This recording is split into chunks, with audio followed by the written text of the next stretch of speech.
കാട്ടുചോലക്കുളിരലയോട് കാറ്റു പറഞ്ഞൊരു കഥയാണീ.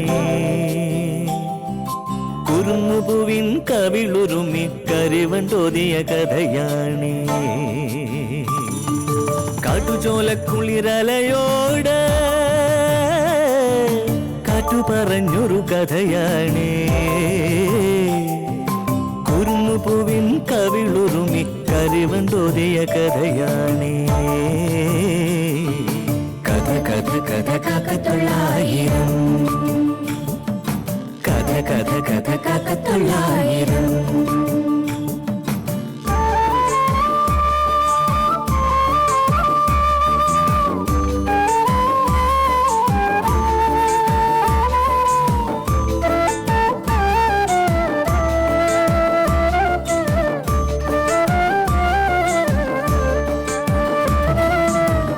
കടലിന്റെ തീരത്ത്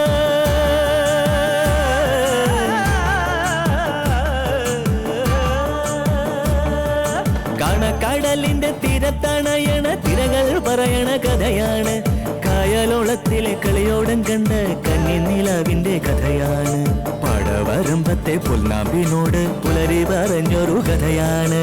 മാനം മുട്ടണ കൊടുമുടിയോട് മൂവന്തി പറയണ കഥയാണ്. മൂവന്തി പറയണ കഥയാണ്. കഥ കഥ കഥ കാക്കത്തൊള്ളായിരം. എന്തൊക്കെയാണെന്ന് പറഞ്ഞാലും ആ സ്വർണം ചോദിച്ചുകൊണ്ട് ഇനി ഒറ്റൊരാളും അങ്ങോട്ട് ചെല്ലരുതെന്ന താക്കീത്.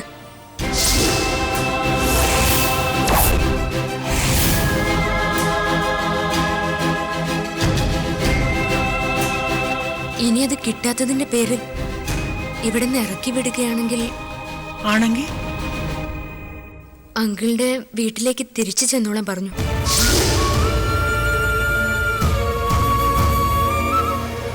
ഗിരിയെ അങ്കിള് വിളിച്ച് കാര്യങ്ങൾ സംസാരിച്ചോളാം അത്രേ.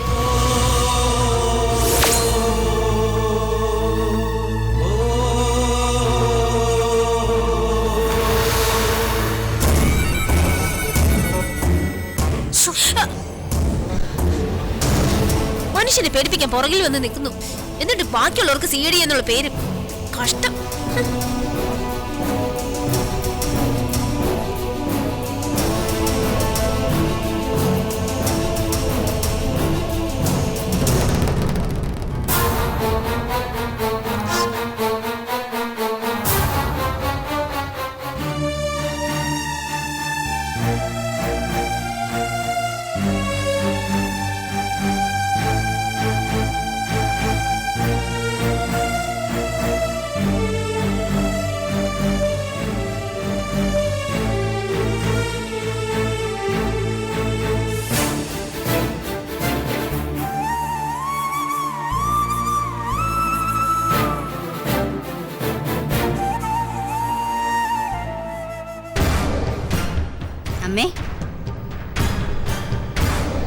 ഒന്നും നടക്കാൻ പോകുന്നില്ല പെണ്ണെ. നിങ്ങൾ സംസാരിച്ചത് ഞാൻ കേട്ടമ്മേ. എന്നാ പിന്നെ എന്തിനാ പറയുന്നേ? എന്ന് കരുതി അമ്മ ഇങ്ങനെ നിരാശപ്പെടേണ്ട കാര്യമില്ല. ഞാൻ പിന്നെ കൈകൊട്ടി ചിരിക്കണോ? നിനക്ക് എന്താ എന്റെ സുലോനെ? എങ്ങ പറഞ്ഞത് അത്രയും അതുപോലെ നമ്മൾ കണക്കിലെടുക്കേണ്ടെന്നാണ് ഞാൻ ഉദ്ദേശം. ഇവിടെ നിന്ന് ഇറക്കി വിട്ട അങ്ങ് ചെല്ലണമെന്ന് എസ് ഐ പറഞ്ഞു എന്നല്ലേ? അതൊക്കെ ഒരു ആവേശത്തിന് അയാൾ വിളിച്ച് പറഞ്ഞതാ. എത്ര നാൾ ഇവളെ അവിടെ തീറ്റി പോറ്റുവന്നാ, അതും ഗർഭിണിയായിരിക്കുന്ന ഈ അവസ്ഥയിൽ. എസ് ഐയും കൂടെയുള്ള പോലീസുകാരും കൂടി ഇവളെ പ്രസവം നടത്തൂ. അതുകൊണ്ട് ഗംഗ ഗർഭിണിയാണെന്നറിയുമ്പോൾ ബാവുലേൻ്റെ മനസ്സ് മാറും. അല്ലെങ്കിൽ നോക്കിക്കോ, അതുപോലെ അവളെ കൊണ്ടുപോകണമെന്നില്ല. അമ്മ ഒറ്റയ്ക്ക് അങ്ങോട്ട് ചെന്നാൽ മതി. എന്നെ കൊലയ്ക്ക് കൊടുത്തേ നീ അടങ്ങോ? തനിച്ചാ കാട്ടാളന്റെ കൈ കിട്ടിയ അയാൾ എന്നെ പച്ചയ്ക്ക് തീ കൊളുത്തു. തീപ്പെട്ടി കൊണ്ട് അയാളുടെ പെണ്ണുമ്പിള്ള മുന്നേ നിൽക്കും. പിന്നെ എന്ത് ചെയ്യാനാണ്? ആ, പൊന്നും പണ്ടോ കിട്ടുമെന്നുള്ള മോഹം അങ്ങ് വിട്ടുകളാം. ആ പദ്ധതി ഒന്നും നടക്കില്ല. ഗംഗ അങ്ങ് ചെന്ന ഗിരിയെ വിളിച്ച് സംസാരിക്കുമെന്ന് പറയുന്നത് നീ കേട്ടതല്ലേ? അതോടെ നമ്മുടെ കാര്യം തീർന്നു. എന്നെ നിന്നെയും പറ്റി ഉള്ളതും ഇല്ലാത്തതും അയാൾ അവനോട് ഓതിക്കൊടുക്കും. അങ്ങനെ നമ്മൾ ഗിരിയുടെ ശത്രുക്കളാകും. ഇപ്പൊ തന്നെ ഗിരി നല്ല സുഖത്തിലല്ല. ഇതും കൂടെ ആകുമ്പോ അവനെ പിന്നെ ഒരിക്കലും കണി കാണാൻ പോലും കിട്ടില്ല. ജീവൻ പോകുന്ന സമയത്ത് വായിക്കരി ഇടാനെങ്കിലും എനിക്ക് എന്റെ മോനെ വേണം സുലോനെ. അമ്മേ, ആകെയുള്ള ഒരു ആന്തരിക. എന്തിനാ ഞാൻ അവനെ പെറ്റു വളർത്തിയെ? ജീവിച്ചിരിക്കുമ്പോ ഒന്നും തന്നില്ലെങ്കിൽ പോട്ടെ, ചാകാൻ കിടക്കുമ്പോ ഒരിറ്റു വെള്ളം തരണമൊന്നുമില്ല. ചിതയ്ക്ക് തീ കൊളുത്താനെങ്കിലും എന്റെ ചെറുക്കം വന്നില്ലെങ്കിൽ പിന്നെ ഞാൻ ആരാ? ഇത്രയായ സ്ഥിതിക്ക് ഞാൻ ഒരു കാര്യം പറയാം. ഇനി ഗിരിയെക്കുറിച്ച് ഗംഗയോട് ചോദിക്കണം. അവൻ്റെ അഡ്രസ്സും ഫോൺ നമ്പറും അവളുടെ കയ്യിൽ നിന്ന് വാങ്ങിക്കണം. ഇനി ഗിരി അവളെ വിളിക്കുന്ന സമയത്ത് നിർബന്ധമായും അവനോട് സംസാരിക്കണമെന്ന് അമ്മ പറയും വേണം. നമ്മളെന്തിനാ അമ്മ മടിക്കുന്നത്? എൻ്റെ സുമത്തിൻ്റെ അല്ല, അവൻ്റെ പെറ്റ തള്ളയുടെ ആവശ്യം. അത് ഗംഗയ്ക്ക് നിഷേധിക്കാൻ പറ്റില്ല. അമ്മ എന്തു പറയുന്നു? നീ പറഞ്ഞ ശരിയാ. ഇനി എന്തിനാ കാത്തിരിക്കുന്ന? ഞാൻ പറയാം. ഇന്നിനി ഒന്നിനും വയ്യ. നാളെ ആവട്ടെ, ഞാൻ സംസാരിക്കാം.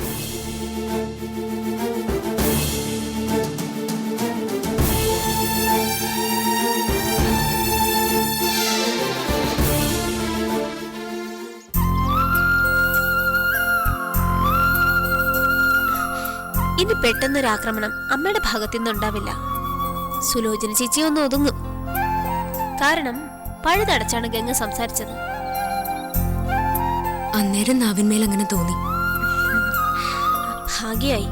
ഹോ, ഞാൻ ആകെ പേടിച്ച് നിൽക്കുകയായിരുന്നു. എന്നാലും എനിക്ക് മറ്റൊരു ടെൻഷനുണ്ട്. അതെന്താ? ഗിരിയെ പറ്റിയൊരു അന്വേഷണം ഏത് നിമിഷവും അമ്മയിൽ നിന്നും ചേച്ചിയിൽ നിന്നും ഉണ്ടാവാൻ സാധ്യതയുണ്ട്. അങ്ങനെ വന്നാ ഞാൻ എന്തു പറയും? നമ്പറോ അഡ്രസ്സോ ചോദിച്ചാ എന്തെടുത്ത് കൊടുക്കും? തരാൻ പറ്റില്ലെന്ന് പറയാൻ പറ്റില്ല, അറിയില്ല എന്നും പറയാൻ പറ്റില്ല. അതോടെ എല്ലാം പൊളിയും. ഇവിടുത്തെ താമസം അവസാനിക്കും. ഒരു വിട്ടുവീഴ്ചയ്ക്ക് അമ്മ തയ്യാറാവില്ല. അതിനു മുമ്പ് ഗിരിയേട്ടൻ വിളിച്ചാലോ? വിളിക്കുന്ന എന്റെ വിശ്വാസം. ഒരു മാസം ആവാറാവുന്ന ഗിരിയേട്ടൻ പോയിട്ട് ഇനി അധികം കാത്തിരിക്കേണ്ടി വരില്ല. ഫോണും എഴുത്തും പൈസയൊക്കെ ഉടനെ വരും. സുമം വെറുതെ ആശ്വാസം കണ്ടെത്തുക. ആശ്വാസം കണ്ടെത്തുകയാണ്. വെറുതെ എന്നുള്ള വാക്കങ്ങ് വീട്. ഇതുവരെ ഇല്ലാത്ത വിധത്തിൽ എന്റെ മനസ്സിൽ അങ്ങനെ ഒരു പ്രതീക്ഷ തോന്നുന്നു ഗംഗേ. നമ്മുടെ കാത്തിരിപ്പിന് വൈകാതെ ഫലം ഉണ്ടാവും. ഗിരിയേട്ടൻ വിളിക്കും. അതുകൊണ്ട് ഫോൺ ഞാൻ കൈ കൊണ്ട് കിടക്കുക. ഗിരിയേട്ടന്റെ വിളി വന്ന അപ്പ എടുക്കാലോ. ഒരു കാര്യം മറന്നു. ഇവിടെ എത്തിയിട്ട് വാര്യരംഗളുടെ വീട്ടിലൊന്നും വിളിച്ചില്ല. തൽക്കാലം പ്രശ്നമൊന്നുമില്ലെന്ന് ഉമയെ വിളിച്ച് പറയാം. അത്രയും കേട്ടാ മതി. ഗംഗ ഒരു മിനിറ്റ്. അമ്മേടെ അച്ഛന് ഫോൺ. അച്ഛനെ ആരോ വിളിക്കുന്നു. എവിടാണെന്ന് ആർക്കറിയാം. എന്നിട്ട് അമ്മേ ബെല്ലടിക്കുന്ന കേട്ടില്ലേ? ഈ അച്ഛനത് എവിടെ പോയി? അമ്മേ എന്തോ നാടി, എന്താ കിടന്ന് കാർന്നേ? ബെല്ലടിക്കുന്ന കേട്ടില്ലേ? അച്ഛനെവിടെ? അപ്പുറത്ത് എവിടെ ഉണ്ട്. ആ ഫോൺ ഒന്ന് എടുത്തു കൊടുക്ക്. പറകിങ്ങ. ഒരാൾ ഇവിടെ ഫോണിൽ, അപ്പുറത്ത് അടുത്ത ആക്ക് ഫോൺ. ഇത് എന്തോന്നാ?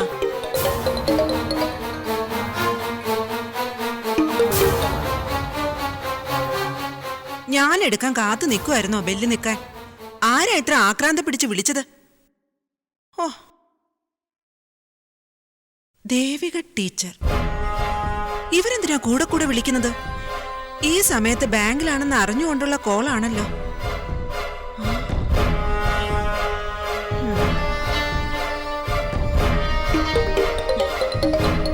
ചേടാ, അവര് തന്നെ. ചേട്ടന്റെ കൈ കൊടുക്കണോ? വേണ്ട, എന്താന്ന് നോക്കാം. ഹലോ. ഹലോ, ഇതാരാ വിളിക്കുന്നത്? വാര്യർ സാറിന്റെ നമ്പറല്ലേ? അതെ. ആരാ വിളിക്കുന്നതെന്ന് പറഞ്ഞില്ല. ഞാൻ സാറിന്റെ ഒരു പരിചയക്കാരിയാണ്. സാറിന് അങ്ങോട്ട് പരിചയമുണ്ടോ? ആ പിന്നെ, ഏത് ബാങ്കിലാ ജോലി ചെയ്യുന്നേ? ഞാൻ ബാങ്കിലല്ല, സ്കൂളിൽ ടീച്ചറാ. ഹലോ. ആ, ആളിവിടെ ഇല്ല കേട്ടോ, പുറത്തേക്ക് പോയിരിക്കുക. ഫോൺ കൊണ്ടുപോകാൻ മറന്നതായിരിക്കും. വരുമ്പോ ഞാൻ പറയാം. ആ ശരി. ടീച്ചർ എവിടെയാ താമസം? തിരുവനന്തപുരത്താ. സ്വന്തം വീടാണോ അതോ? സ്വന്തം വീടാ. വീട്ടില് ആരൊക്കെയുണ്ട്? ഒരു മോളേ ഉള്ളൂ. അവളുടെ കല്യാണം കഴിഞ്ഞു. മരുമോൻ ഗൾഫിലാണ്. ടീച്ചറിന്റെ ഹസ്ബൻഡിന് എവിടെയാ ജോലി? ഹസ്ബൻഡ് അദ്ദേഹം മരിച്ചുപോയി. ഓ, എന്നാ ശരി, സാറ് വരുമ്പോ ഒന്ന് പറയോ? പറയാം. ആയിക്കോട്ടെ.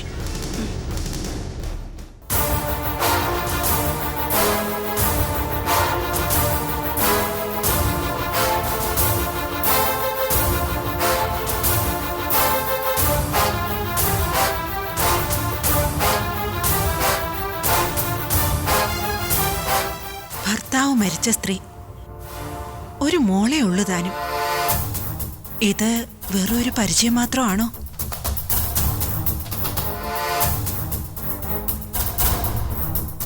അമ്മേ, ഈ അമ്മ അച്ഛനത്. ആ അമ്മേ, ഗംഗ എന്നെ വിളിച്ചേ. അവിടെ ഗിരിയുടെ ഒരു പെങ്ങളുണ്ടല്ലോ അവളുടെ സൈഡ് നിൽക്കാൻ. ആ ചേച്ചിയുടെ ഫോണിൽ നിന്നാ ഗംഗ വിളിച്ചേ. പ്രതീക്ഷിച്ച ഭൂകമ്പങ്ങളൊന്നും അവിടെ ഉണ്ടായില്ല. അതിന്റെ ആശ്വാസത്തിന് അവള്. ഗിരിയുടെ അമ്മ മയത്തിലത്ര ഇടപെട്ടെ. ആകെ പ്രശ്നമോ നമുക്ക് ശരിക്കും ഭയം ഉണ്ടായിരുന്നു. തൽക്കാലം ആ ടെൻഷൻ മാറിക്കിട്ടി.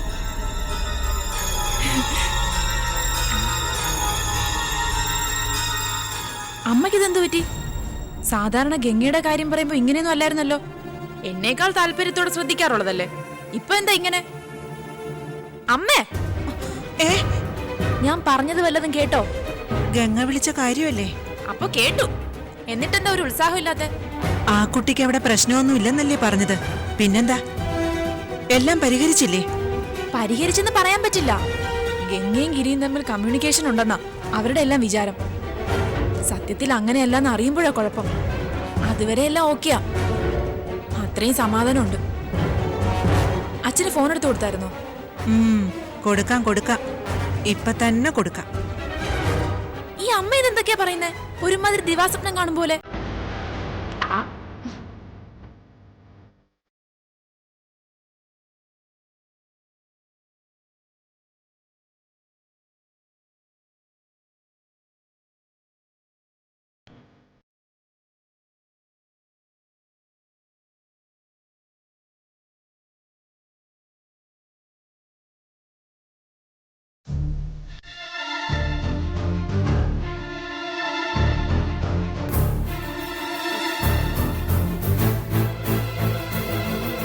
ഇവക്കിതെന്തു പറ്റി?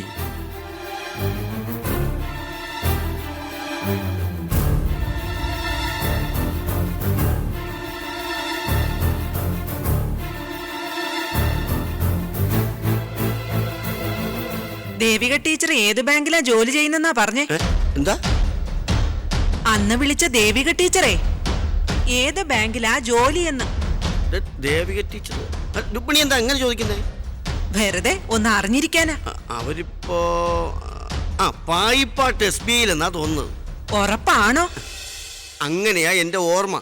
പായിപ്പാട്ട് സ്റ്റേറ്റ് ബാങ്ക് സ്കൂളിലാണോ പ്രവർത്തിക്കുന്നത്, അതോ സ്കൂൾ ബാങ്കിലാണോ?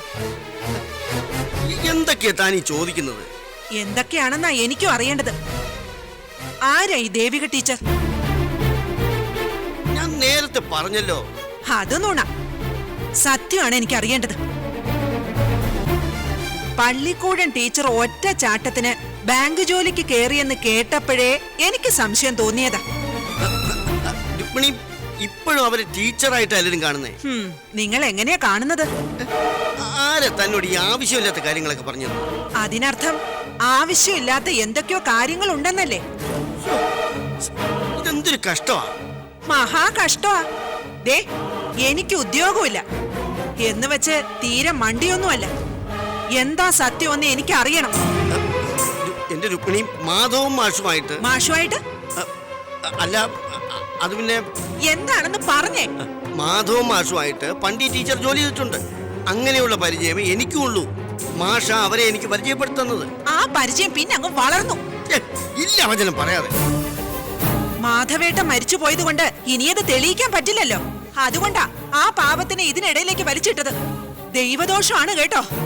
രുക്മിണി, എല്ലാം എനിക്ക് മനസ്സിലാവുന്നുണ്ട്. ഈശ്വര, മാഷും ദേവികയായിട്ടായിരുന്നു ബന്ധമെന്നുള്ള കാര്യം വെളിപ്പെടുത്താനും വയ്യ. ഇതെന്തൊരു പരീക്ഷണമാണ്. ദേവിയെ കുറിച്ചായിരിക്കും വിചാരിക്കുന്നത്. ഞാൻ എന്തു പറഞ്ഞാ തന്നെ വിശ്വസിപ്പിക്കണ്ടേ? എന്തു പറഞ്ഞാലും ഞാൻ വിശ്വസിക്കാൻ പോകുന്നില്ല. നിങ്ങൾ ചെറുപ്പത്തിൽ ശരിക്കും വിലസിയ ആളാണെന്ന് എനിക്കറിയാം. പക്ഷേ ഇങ്ങനൊരു ദേവികയുള്ളത് ഞാൻ സ്വപ്നത്തിൽ പോലും പ്രതീക്ഷിച്ചില്ല. ആരാ ഈ കള്ളമൊക്കെ രുക്മിണിയോട് പറഞ്ഞത്? ഓ, ഇപ്പൊ അതാണോ പ്രശ്നം? ഭർത്താവ് മരിച്ച സ്ത്രീ ഒരു മോളുള്ളതിനെ കെട്ടിച്ചും വിട്ടു. സുന്ദരി ആയിരിക്കും. അവരെ കാണാനല്ലേ ഇടയ്ക്കിടയ്ക്ക് നിങ്ങൾ തിരുവനന്തപുരത്തിന് പോകുന്നത്? തിരുവനന്തപുരത്തോ? അവരവിടാ താമസിക്കുന്നതെന്ന് ഞാൻ അറിഞ്ഞു. മനസ്സാ വാച കർമ്മണ അറിയാത്ത കാര്യങ്ങള് ഇങ്ങനെ പറയരുത് രുക്മിണി. അവരൊരു പാവ സ്ത്രീയാ. അപ്പോഴും അവരോടാ സഹതാപം. കള്ളകൃഷ്ണൻ താടിയും മുടിയും കറുപ്പിക്കുന്നതേ ഈ ഇട കുറച്ച് കൂടുതലാ. ഞാനതൊക്കെ ശ്രദ്ധിക്കുന്നുണ്ട്. ദേവികയുടെ ഇഷ്ടത്തിനായിരിക്കുമല്ല. എനിക്ക് വയ്യ. എനിക്ക് അതിലും വയ്യ. രുക്മിണി, നീ ദേവിക ടീച്ചർ എന്റെ ആരും അല്ല. പിന്നെ എന്റെ ആരെങ്കിലും ആയിരിക്കും. എനിക്ക് അവരുമായിട്ട് യാതൊരു ബന്ധവുമില്ല. പിന്നെ എനിക്കാണോ ബന്ധം? ഇത് വലിയ ഗതികേടായല്ലോ ദൈവമേ. നേരത്തെ ഓർക്കണമായിരുന്നു. ഒരു മോള് കല്യാണ പ്രായം കഴിഞ്ഞ് നിൽക്കുന്നു. മൂത്തതിനെ അയച്ചിട്ട് 1 കൊല്ലം കഴിഞ്ഞു. അച്ഛൻ ഇപ്പോഴും പ്രേമം. ഞാനും പിള്ളേരും ഒഴിഞ്ഞു പോയേക്കാം. നിങ്ങളെ ആ ബാങ്കുകാരി ടീച്ചർക്കൊപ്പം പോയി പുറത്തോ.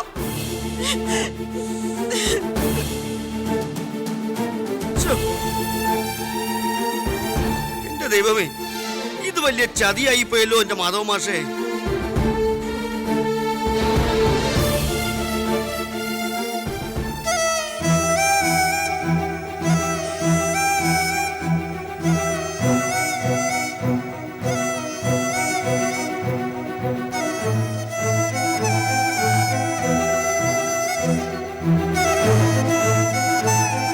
എന്താ അമ്മേ? ഏതാ? അച്ഛനുമായി എന്തോ സംസാരം കേട്ടതുപോലെ തോന്നി. എന്തായിരുന്നു? ഒന്നും പറയണ്ട. അച്ഛന്റെ ലീലാവിലാസങ്ങളെ കുറിച്ച് ചോദിക്കുകയായിരുന്നു. ലീലാവിലാസങ്ങളോ? അമ്മ എന്താ അങ്ങും ഇങ്ങും തൊടാതെ സംസാരിക്കുന്നേ? നിന്റെ അച്ഛൻ നമ്മൾ വിചാരിക്കുന്ന ആളൊന്നും അല്ല. നമ്മൾ അറിയാത്തൊരു രഹസ്യം ഞാൻ ഇന്ന് കണ്ടുപിടിച്ചു. അച്ഛനൊരു ദേവിക ടീച്ചറുമായി.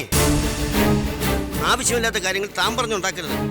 നമ്മൾ തമ്മിൽ എന്തെങ്കിലുമൊക്കെ സംസാരിക്കുന്നത് പോലെ അല്ല മോളോട് ഓരോന്ന് പറഞ്ഞു പിടിപ്പിക്കുന്നത്.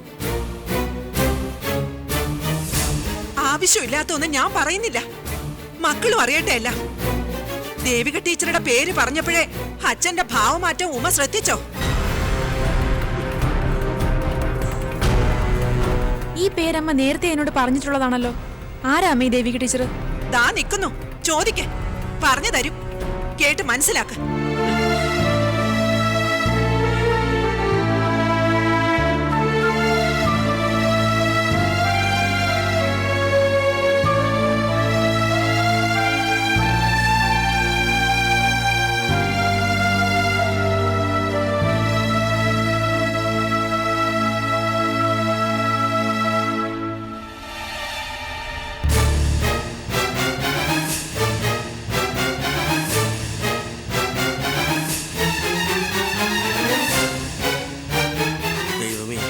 അതാണ് കാര്യം. രുക്മിണിയും ദേവിക ടീച്ചറുമായി സംസാരിച്ചിരിക്കുന്നു. അതും 2.5 മിനിറ്റ് സമയം. ചുമ്മാതല്ല എന്റെ മാഷേ, ഞാൻ നിങ്ങൾക്ക് വേണ്ടി കുരിശു വെക്കേണ്ടി വരുമല്ലോ. എന്താ അച്ഛാ, എന്താ പ്രശ്നം? ആരാ ഈ ദേവിക ടീച്ചർ? രഹസ്യം ഒന്നുമില്ല മോളെ, നിന്റെ അമ്മ തെറ്റിദ്ധരിച്ചിരിക്കുക. എന്നാലും ആരാണെന്ന് പറ. മാധവ മാഷിന്റെ ഒരു പഴയ സഹപ്രവർത്തക. ഒരേ വിഷയമാണ് രണ്ടുപേരും സ്കൂളിൽ പഠിപ്പിച്ചിരുന്നത്. മാഷ് പരിചയപ്പെടുത്തിയിട്ടാ എനിക്കവരെ അറിയാവുന്നത്. അദ്ദേഹത്തിന്റെ മരണശേഷം ശാരദേട്ടത്തിയുടെയും മക്കളുടെയും വിശേഷങ്ങൾ അറിയാൻ ടീച്ചറിനെ വിളിക്കാറുണ്ട്. ഗംഗയുടെ കാര്യങ്ങളൊക്കെ അവർക്കും അറിയാം. ഇതാണോ ഇക്കാര്യത്തിനാണോ അമ്മ ഇങ്ങനെ വഴക്കിടുന്നത്? അത് കൊള്ളാലോ. എന്റെ ഭാഗത്തുനിന്ന് ഒരു അപാകത ഉണ്ടായിട്ടുണ്ട്. ദേവികയുടെ കാര്യം ചോദിച്ചപ്പോൾ നിന്റെ അമ്മയ്ക്ക് സംശയം വേണ്ടാന്ന് കരുതി ഞാൻ പറഞ്ഞു അവർക്ക് ബാങ്കിലാ ജോലിയെന്നാണ്. അതാ ഇപ്പൊ പുലിവാലായത്. ഇപ്പോഴത് ബഹളാവാൻ എന്താ കാരണം? ഞാൻ ശകലം മുമ്പ് പുറത്തു പോയപ്പോ ദേവിക ടീച്ചർ വിളിച്ചിരുന്നു. നിന്റെ അമ്മയല്ലേ അറ്റൻഡ് ചെയ്തത്. അങ്ങനെ അവൾ അറിഞ്ഞു അവർക്ക് ജോലി ബാങ്കിലല്ല. അങ്ങനെ തുടങ്ങിയ സംശയമായത്. ഇതാണോ ഇത്ര വലിയ വിഷയം? കേട്ടിട്ട് ചിരി വരുന്നു. ഈ അമ്മയുടെ ഒരു കാര്യം.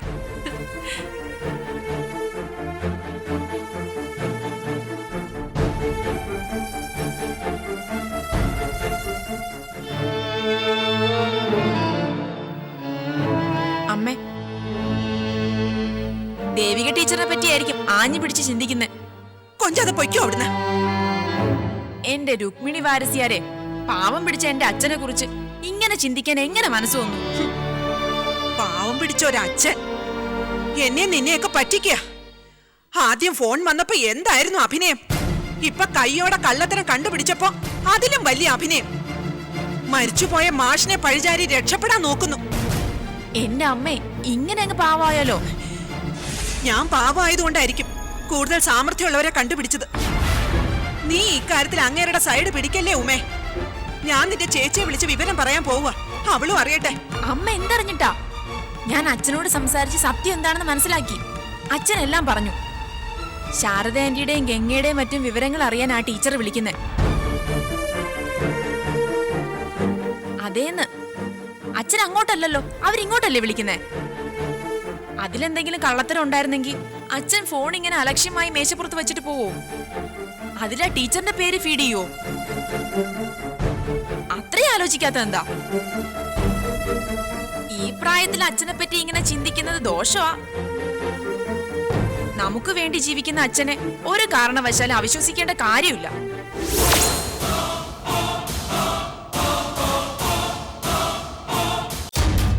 ആറ്റുനോറ്റ് വളർത്തിയ തന്തേം തള്ളേം തള്ളിക്കളഞ്ഞിട്ട് കണ്ടവന്റെ പുറകെ കയറും പൊട്ടിച്ചു പോകാൻ നിൽക്കുന്ന ഇവളെ പോലുള്ള പെൺപിള്ളേര് ഇവിടെ അനുഭവം കണ്ട് പഠിക്കണം.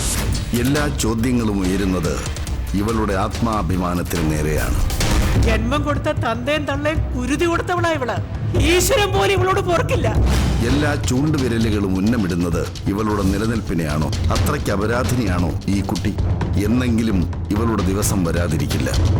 അതെ, ഗംഗ ഒരു നാൾ വരും. കാട്ടുചോലക്കുളിരലയോട് കാറ്റു പറഞ്ഞൊരു കഥയാണേ. കുരുന്നുപൂവിൻ കവിളുരുമി കരിവണ്ടോതിയ കഥയാണേ. കാട്ടുചോലക്കുളിരലയോട് കാറ്റു പറഞ്ഞൊരു കഥയാണേ. കുരുന്നുപൂവിൻ കവിളുരുമി കരിവണ്ടോതിയ കഥയാണേ.